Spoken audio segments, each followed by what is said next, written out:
வணக்கம் நேயர்களே. இன்றைக்கி மதியத்துக்கு லஞ்சு என்னென்ன பண்ணியிருந்தேன்னு பார்க்கலாம் வாங்கோ. பெங்களூர் சௌச்சோ பண்ணுறா பாருங்க, சீமை கத்தரிக்காய். அதில் காய் கொஜ்ஜுன்னு பண்ணுறா. கர்நாடகாவில் ரொம்ப விசேஷம் இது காய் கொஜ்ஜுன்ட்டு.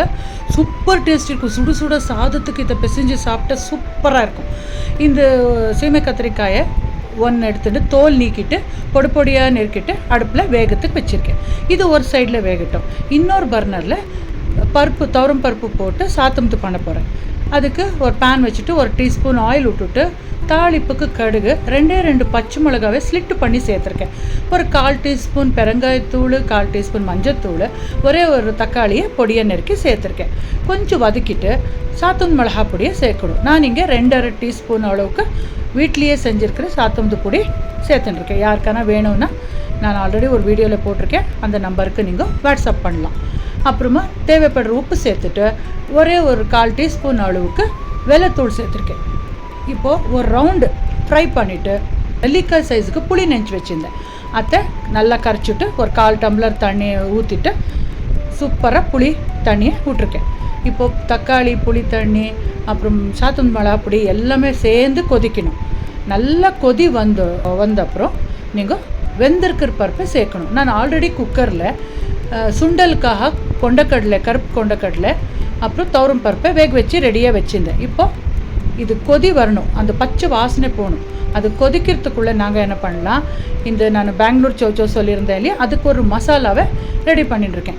ஒரு 6-7 பச்சை மிளகாய் சேர்த்துருக்கேன். ஏன்னா தயிர் விடுறோம், அதனால காரமாக இருந்தால் ரொம்ப நல்லாயிருக்கும். 1 டீஸ்பூன் கடுகு, பச்சை மிளகா ஃபஸ்ட்டு குறைன்னு அரைச்சின்னு விடுங்க. ஏன்னா கடுகு ஈஸியாக மசியறதில்ல, அதனால தான் ஃபஸ்ட்டு பச்சை மிளகா கடுகு அரைச்சிட்டு ஒரு கைப்பிடி ஃபுல் ஃப்ரெஷ்ஷாக துருவின தேங்காய், அப்புறம் அரைக்கிறதுக்கு தண்ணி பதில் கட்டியாக தயிரை விட்டுண்டு அரைச்சிக்கோங்க.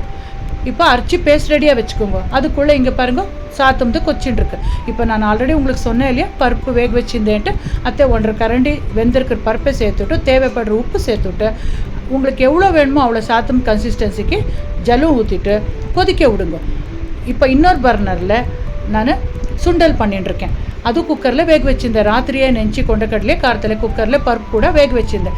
இப்போ பாருங்கள் தாளிப்புக்கு கடுகு போட்டுவிட்டு நிறையா ஒரு 5-6 பச்சை மிளகாவை பொடியே நெருக்கி சேர்த்துட்டு வெந்திருக்கிற கொண்டக்கடலை சேர்த்துட்டு தேவையான உப்பு சேர்த்து ஃப்ரெஷ்ஷாக இருக்கிற தேங்காய் துருவலை சேர்த்துட்டு மிக்ஸ் பண்ணால் சூப்பராக ப்ரோட்டீன் ரிச்சாக கொண்டக்கடலை சுண்டல் ரெடி.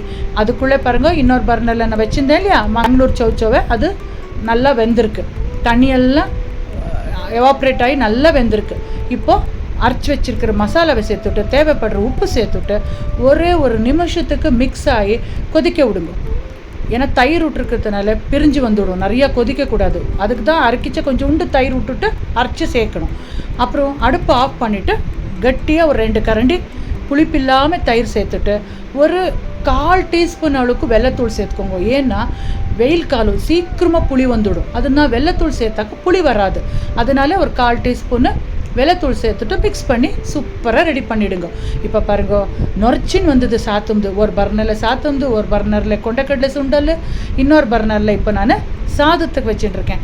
சாதம் ஒரு 1/4 கப் அளவுக்கு வச்சுருக்கேன். மேலே கின்வா ரைஸ் கூட வச்சுருக்கேன். ஏன்னா என் பையனுக்கு வெளுப்ப ரைஸு அப்புறம் கின்வா நேக்கு வச்சுருக்கேன். அப்புறமா குக்கர் விசில் கூட வந்து கொடுத்து பாருங்க. இப்போ சாதம், கின்வா ரைஸ் ரெண்டும் ரெடி, சுண்டல் சூப்பராக ரெடி, சாத்தம்து ரெடி, அப்புறமா காய் கொஜ்ஜு ரெடி. இந்த வீடியோ உங்களுக்கு பிடிச்சிருக்குன்னு நினைக்கிறேன்.